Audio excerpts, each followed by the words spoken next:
National Weather Service in Yes, EAS 50. a flash flood warning for EAS 50. southwestern Maricopa County in south central Arizona. This includes Gila Bend until 12:15 a.m. Mountain Standard Time.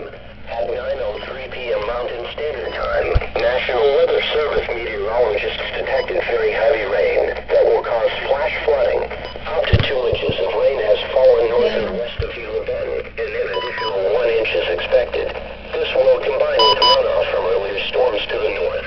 Locations in the warning include but are not limited to Cotton Center, Sentinel, Highway 85 north of Gila Bend, and the Interstate 8 corridor west of Gila Bend. Most flood deaths occur in motorized vehicles. When encountering flooded roads, make the smart choice. Turn around, don't drown. Repeating, a flash flood warning has been issued until 12:15 a.m. Mountain Standard Time Wednesday for the following county: Maricopa County, Arizona. Double header. You are listening to NOAA Weather Radio KC94, Phoenix, Arizona. Okay, this better not go off. I'm about to go to sleep.